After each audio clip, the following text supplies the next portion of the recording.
the Biden administration unlikely to reimpose sanctions on the Venezuelan government? Well, today we discuss.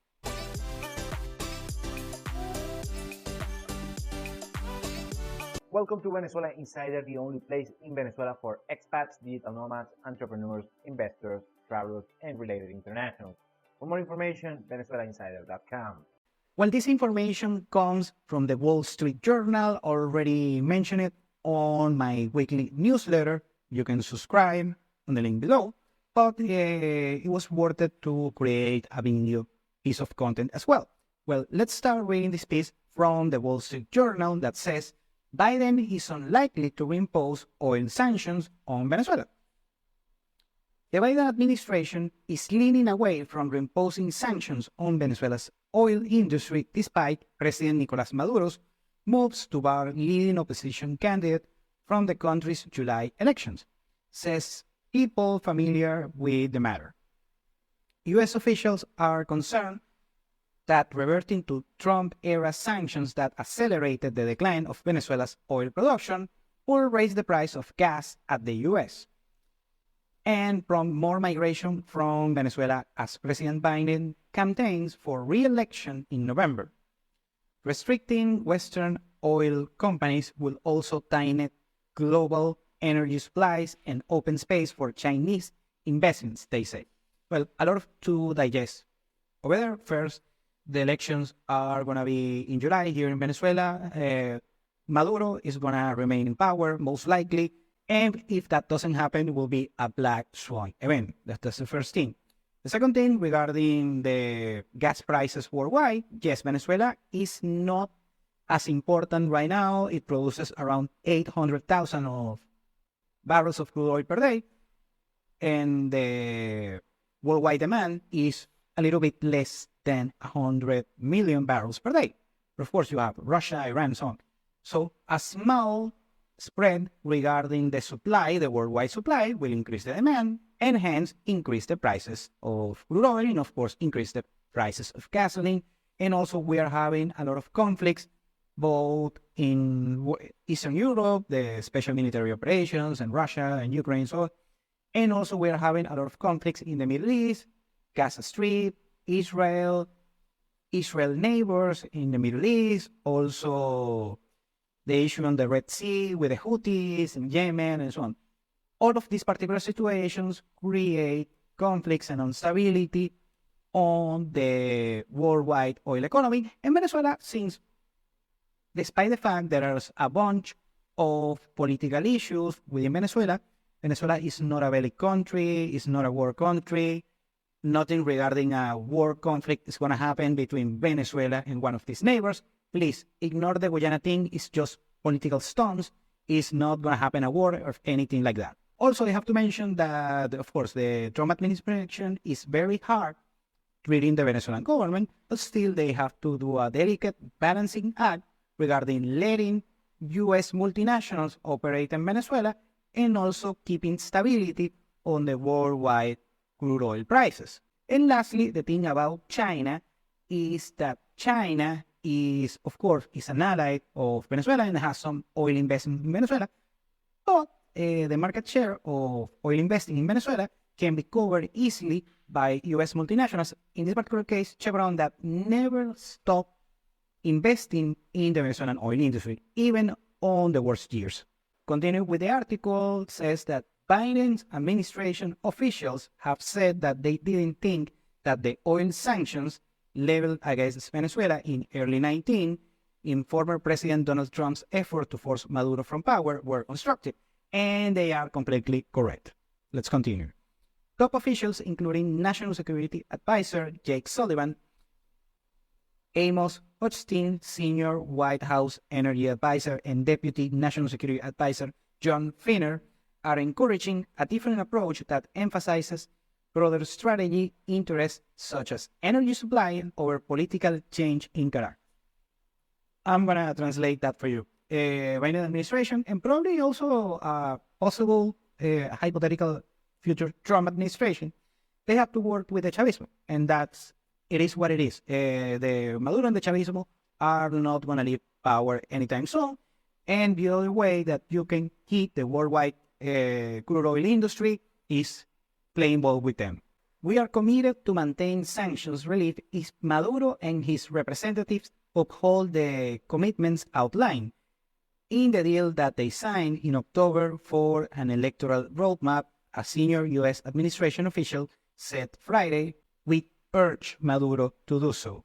Well, that's not going to happen. We are going to have an election, and Maduro's going to win it. It is what it is, like it or not, and Maduro's going to remain in power many years to come. So what the United States have to do is just, if they want to keep stability on the worldwide oil supply of crude oil, is stay involved with Maduro. It is what it is. Maintaining the current policy spells a greater opportunity of keeping Venezuela as part of the Western marketplace, less inclined to spin back in the direction of China and Iran, said an oil industry advisor familiar with the deliberations. And this is something, the last part, I agree 100%. Because at the end, business are businesses, and Venezuela is very close to China, is very close to Iran, also probably will be a future member of the BRICS nations. However, talking geopolitically and talking on geography, Venezuela is very close to the United States. So becoming a bona fide, proven, reliable supplier of crude oil for the United States or nearby nations actually will create more worldwide stability regarding not only the oil industry, but in politics overall. A Venezuelan analyst close to the industry said the administration's dominant strategy is not revert back to sanctions. Why? Because they think that they didn't work and they don't make sense. This is completely true. Sanctions don't work in order to create a regime change and affects the average individual. And this is funny. This is a reply to average Venezuelan that they don't know anything about neither politics or economics, that many Venezuelans hate Maduro and the Chavismo. And they love the sanctions, especially Venezuelans living abroad. They say that it's good, the sanctions and so on. And no, it is not the case, because the sanctions are not gonna remove Maduro from power, and also they're gonna create more hardship in order to for the average Venezuelan. So sanctions in Venezuela, especially the oil sanctions, are gonna create more hardships for the average Venezuelan. They already have. In October 2023, after secret talks between the US and Venezuelan officials in Qatar, the Biden administration issued a 6-month general license, which expires in April 18, allowing all companies to work in Venezuela. The license expanded an easing of sanctions that since late 2022 have been mostly limited to Chevron, the oil multinational, US oil multinational, the largest private company with assets in Venezuela. In exchange, Maduro's regime pledged to work towards free and fair elections this year and agreed to receive Venezuelan deportees as the U.S. grapples with record migration. Also, I have to say the Venezuelan government is leveraging this power of receiving, repatriating expelled migrants from the United States. Instead, the government halted the short-lived deportation deal, arrested a range of political opponents, and banned from office Maria Corina Machado, an opposition politician who had been chosen in a primary to challenge him. Yeah, Maria Corina is not going to participate on the election, most likely. When Machado and opposition political parties last week named an 80-year-old grandmother and academics as a replacement candidate, the government banned her too. A poll by the American company Clear Path Strategies showed Maduro or any other candidate she backed will easily defeat Maduro in a vote. Well, on this particular case, Maria Corina is very popular and Maduro is not as popular, but that plays a second fiddle. Maduro is going to win the election. I said at the time, if you lift the sanctions now, you take away your own leverage, said Eric Farnsworth, a former high-ranked State Department diplomat who is vice president of the Council of the Americans Policy Group in Washington. That is exactly what happened. While expressing concern about the ban, the White House Press Secretary Karine Jean-Pierre early this week said that the U.S. will reimpose sanctions if Maduro upholds the commitments made to move towards free and fair elections. The American response contrasted with all of that Argentine President Javier Milei's government, which issued a statement calling on Maduro to ensure the safety and welfare of the Venezuelan people, as well as convening transparent elections. In Brazil, President Luis Ignacio Lula da Silva, Lula, and French President Emmanuel Macron called the exclusion of the Venezuelan candidate Corina Joris serious. Well, something is happening right now is that even some left-leaning politicians all over the world that actually not only allies but good friends with the Maduro administration as well are making some statements criticizing Maduro for this particular political move.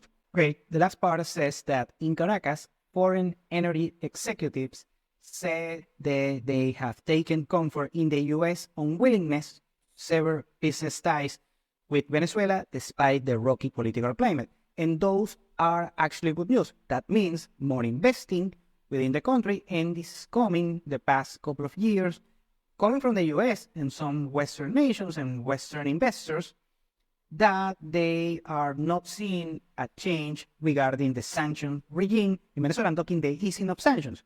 You are having license not only for Chevron, the main U.S.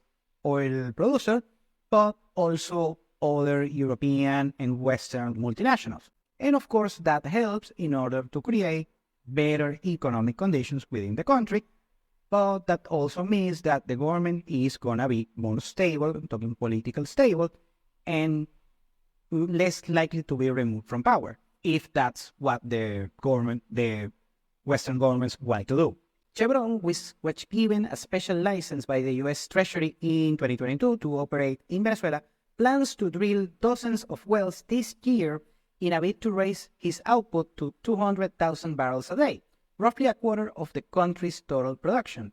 Italy's Eni and Spaniard Repsol have also been operating under special exemptions that the U.S. made to its sanctions policy. Other oil companies are in talks with the U.S. over security terms similar to Chevron's. So those are excellent news. Like I said before, not only Chevron, but also European producers are investing heavily in the country.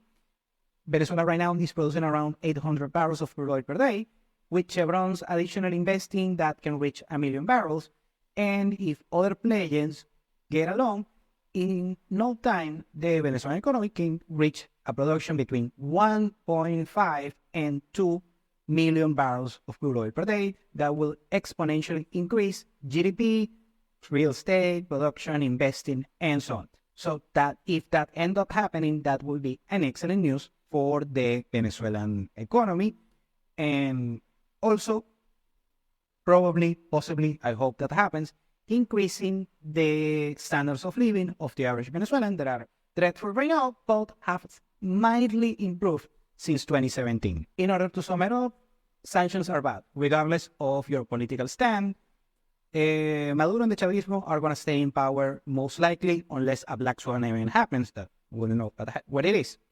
Also, Biden is not reimposing sanctions on the oil industry in Venezuela, and if he is not re-elected on the next year and we have a new Trump administration, they will either reimpose sanctions, at least they will keep the sanctions, but also give this particular special license to U.S. multinationals like Chevron. And lastly, keeping, kind of a peaceful relationship with the Venezuelan government, and everything plays out in some sort of way, also create stability for the worldwide supply of crude oil. And also that will keep, even with the Trump administration, keep a decent relationship of Venezuela being a little bit more close to the West, rather than being just thrown at the arms of China, Russia, Iran, and the BRICS nations. That also is poised to happen in the next few years, that Venezuela joins BRICS as well. But at the same token, the US and Western nations can keep a little bit of leverage with Venezuela if they play ball and do business regarding the oil sector and other major industries. Thank you for watching Venezuela Insider. Please like, share, and subscribe. Follow us on social media. If you want to work with us, VenezuelaInsider.com. Thanks again, and have a nice day.